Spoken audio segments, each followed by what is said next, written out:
When do most single vehicle motorcycle crashes occur? At slow speeds.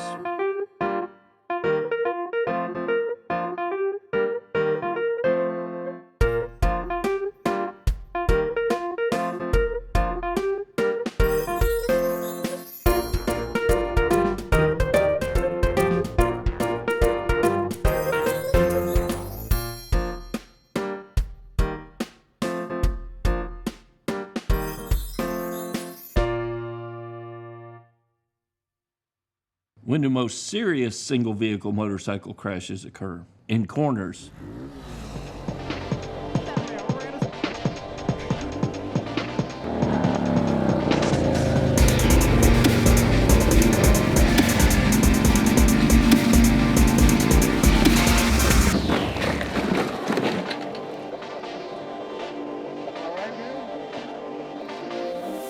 Most riders are aware that motorcycle crashes occur in corners, most of which are the rider's fault. One of the big differences between slow speed drops and drops in a corner is the risk to the rider. While slow speed control may pose a larger risk of dropping the motorcycle, crashing in a corner poses a greater risk to you as the rider. So it's important to understand why crashes occur in corners and what we can do. To give you a quick update, I've been working hard the last couple of weeks trying to get stock built back up in the MCrider online store. And I thought I'd show you some of the products that are available to order right now. So I've got these in stock, they're ready to go. Robert actually ordered this keychain. And let me show that to you, get that in focus for you. There we go. So Robert ordered a keychain like this, got the MCrider decal on the front, and then see you on the road on the back. So this will be shipping out today to Robert. I've got MCrider decals like this. You can order reflective decals like the one you see here. A lot of you have asked for patches, so I've got just some leather patches. No adhesive or anything on the back of these. So these, you can go on your vest. If you've got a favorite hat that you want to put that on, then you can, sew this on or glue it on yourself to whatever product that you want. I've got the biker style keychains. I've had these on there for a while now.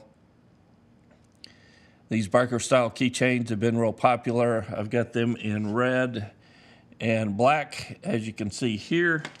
And then, of course, I've got the hats. I've got gray hats, or tan hats rather, like this one that have a solid back on it. I got these black and tan hats that are a lower profile than some of the traditional trucker style hats. So I've got these in stock as well. And then these black hats that have been really popular, and it's like the one that I'm wearing right now, that have the leather patch on the front of it in an antique finish. So that's what that looks like. And then a semi-solid back on it. It doesn't really let any light through, but it does allow some air to get through. So I really like these hats. But I thought I'd let you know that all this stuff is available. It's ready to ship today. So I've got some stock built up. If you've been waiting to get a hat or a keychain, if you order a hat, you get 10% off a keychain, so you can save some money that way. But today's the day to order if you want to order, because I've got plenty of stock built up. Throughout this video, I'm going to be providing links to you on various topics related to motorcycle cornering. So grab a notepad, jot some of these links down, or look in the description below, and I'll provide all the links for you there to help you study further on this subject. But when it comes to the broad topic of cornering, there's way too much to cover in this one video. But if you use the resources I'm providing, you'll be on your way, well on your way to becoming a cornering PhD. There are two schools of thought when it comes to the most effective way to corner on a motorcycle. One technique, and taught by the MSF, is the slow look, press, and roll technique. So basically that says as you're approaching the corner, you slow down prior to the corner. So you do all your slowing while the motorcycle's straight up and down. You look, so you've slowed, then you look in the direction you want the motorcycle to go. Then you press. So if I'm making a right-hand turn, I'm going to press on that right-hand grip, get the motorcycle to lean to the right, and then you gently roll on or maintain throttle throughout that corner. Slow, look, press, roll on the throttle through that corner. The other technique that's often taught is trail braking. And trail braking is a little bit different. In trail braking, you're still doing the majority of your slowing prior to the corner. So you're slowing with the front and rear brakes, but you maintain slight pressure on that front brake into the corner. And as the motorcycle leans, you trade braking, you trail off the braking as you increase lean angle. What this does for the rider is it maintains pressure on the front tire, giving you more traction on that front tire as you lean the motorcycle into the corner. And then once you're comfortable with your speed and you can see the exit to the corner, then you're totally off the brakes and you roll on the throttle to exit out of the corner. You may be asking which technique is better. So some instructors are set firmly in one camp or the other, either slow look, press and roll, or trail braking. I tend to have a foot in both camps as I believe there's a time and need for both. For new riders, I much prefer to teach them the slow look, press and roll technique. In my opinion, it requires the least amount of rider skill and technique, and if done correctly, I believe it carries the least amount of risk to learn. I think that if a rider learns slow look, press and roll, and they're proficient at it, and they ride at a moderate pace, that they'll never need to learn another technique for just general street riding, for cruising around the street. However, slow look, press and roll is not perfect. For street riding, I think the biggest drawback is if the rider does a poor job of their entry speed and doesn't realize how sharp the corner is, or if there's a hazard in the corner, then slow look, press and roll begins to have some drawbacks, and those are the cases where it's most evident. That's where trail braking comes in. Remember, using trail braking, you're maintaining a little bit of pressure on that front brake. You're keeping light pressure on it, thus keeping that front tire planted into the ground. So if you're leaning into the corner and you realize, man, that corner is sharper than I thought, you can just apply a little bit more brake, or perhaps maintain brake pressure a little bit longer into the corner to help negotiate that corner. You've already got the front tire planted in the ground, and it helps in that situation. Slow look, press and roll, you do all your slowing here, straight up and down, then you're off the brakes and you're rolling on the throttle, and you realize, oh man, that corner's sharper than I thought. Now you have to get back off the throttle, you have to get back on the brakes, and that causes bigger issues than if you had been trail braking into the corner. So a rider using trail braking is in a much better position to avoid hazards in a corner that's sharper than they realized, or if they need to make mid-corner adjustments to something that's unexpected in the road. But please hear this, a lot of new riders watch these videos in this channel, and trail braking is not something that you should just try on a whim without understanding what you're doing. So head over to mcrider.com/corner-tips. So corner-tips, and I've got a playlist set up for you that focuses on nothing but cornering technique. You'll find videos on slow look, press and roll. You'll find videos on trail braking, using your head and eyes well, lane position and mid-corner adjustments, and a lot of other videos that help you learn to corner a motorcycle better. And while you're there, consider becoming a member and help me continue to produce videos just like this. But technique aside, there are a whole bunch of reasons why corners are so challenging for riders. One of the big reasons why riders struggle with cornering is they don't understand how a motorcycle corners. If that's you and you want to see a video on nothing but the subject of how a motorcycle corners, go to mcrider.com/corner-explained, and I'll send you directly to a video on that subject. The comments of MC Rider videos here on YouTube are full of riders who misunderstand the concept of counter steering. And this shows me that there's a big misunderstanding about how motorcycles turn in the motorcycle community in general.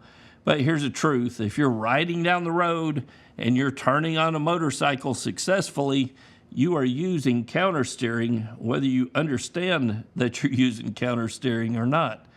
Motorcycles turn by leaning. We initiate lean by counter steering, so by pushing on the hand grip in the direction I want the motorcycle to go. So I'm riding down the road. If I want to turn right, I push right. Motorcycle leans right, it turns right. If I want to turn sharper, I push harder on that right grip. It's going to make the motorcycle lean more and turn sharper. It's not by leaning off the motorcycle that some of you talk about in the comments. It's not by doing what you call direct steering, whatever that is, or by any other means. If you're successfully turning at road speed on a motorcycle, you're counter steering, whether you realize it or not. So our lack of understanding leads to problems, because if you don't understand how a motorcycle turns and practice the proper technique, or if you haven't practiced the proper technique and you still don't understand how it works, you're going to be in trouble mid-corner when that corner presents a surprise for you, either sharper than you thought or an obstacle or hazard in the road. Cornering is one area where knowledge and practicing the proper technique pay a huge return for the rider. So there's a lack of understanding that contributes to crashing in corners. And another big reason that riders crash in corners is that they get their entry speed wrong. So the speed that they're using when they enter into the corner. It doesn't really matter if you're using slow look, press and roll, or the trail braking technique to negotiate the corner. If you enter way too fast for your skill level or the capabilities of your motorcycle or the conditions of the road, it's going to lead to problems in that corner. Having the proper entry speed for your skill level is huge, because if we enter too fast, it leads directly to some other problems. First thing that happens is fear. Fear causes us to lock up. We tense up. Our brain locks in on whatever the problem is. You'll find riders on YouTube who run straight off of the road directly into an object that they're trying to avoid, all because of fear. Fear creates target fixation, and target fixation causes us to look in our area of doom rather than where we want the motorcycle to go, which is another huge cornering mistake. And it all starts with entering that corner too fast, which leads to fear and manifests itself in target fixation. Many new riders will have the opposite reaction, and they're going to corner too slowly. Now, I've seen riders turn a road speed smooth corner that should be a nice smooth arc all the way through that corner into this weird looking 12-point slow speed wobbly mess because of their fear, and they're entering a corner too slowly. Being too slow on a corner is not nearly as dangerous as being too fast, because the risk is not as high, but it's still a sure sign that the rider does not have control of their motorcycle. Nobody's a natural at cornering. It takes understanding and practice, and the best place to practice and to learn is in a training class or out on a parking lot using the field guide. Poor head and eye technique is another major contributing factor to crashes in corner. It's important to look through the corner, and the faster you're going on a motorcycle, the further ahead you should be looking. But what does it mean to look through the corner? So let's say I'm making that right-hand turn. As I'm approaching the corner, my head and eyes are already out on the horizon, so I'm already looking out ahead of me, and that means I've scanned the ground between here and the corner. As I approach the corner and I get ready to lean in, I'm scanning through that corner to the point where I'm looking at the exit of the corner. I'm looking where I want the motorcycle to be, not where it is in time and space right now, but where I want it to be. It's okay if you keep your nose pointed in that direction, and with your eyes, you scan back down through the road just to make sure there's no gravel or something in the road. But ultimately, you want your head turned and your eyes, the general look is at the exit of the corner, but it's okay if you're looking back and forth occasionally, scanning the road, looking for obstacles as you get through that corner. To me, that's looking through the corner, and it's an important technique for cornering correctly. So as you can see, there's a whole lot to learn when it comes to practicing and being proficient in getting around corners. Over the years of doing MCrider, I've created a ton of information on this subject, and I highly encourage you to use the links provided in this video to continue your education on this subject as well. If you want to really master cornering, there's huge value in doing an educational track day. It doesn't matter what you ride in many of these track days, so you'll be right at home on your cruiser and your touring bike. Just make sure that you're looking for one that is educational and focused. So it's not just a bunch of guys on sport bikes, working on their lap times, but one that is a teaching track day. Because on the track, you can get a year's worth of corners in just a few laps around the track. especially if you live in Texas. We don't have a whole lot of corners here. And it helps even more if you've got instructors there to watch you ride, to ride behind you or to ride in front of you to demonstrate proper technique. It really pays off quickly in increasing your skills through corners, and it's an invaluable experience for riders to get out on a track day, an educational track day, and to learn out on the track. So I've provided you a little bit of information about cornering, but I've given you access to tons of information on cornering with the links provided in this video. So use the resources. They're all free of charge, and they'll increase your cornering skills. And if you find some value in them, consider becoming a member of MCrider at mcrider.com. You'll help support the effort here and get access to the forums and the field guide with training exercises to help you along your journey. Till next week, guys, this is Kevin with MCrider, and I'll see you on the road.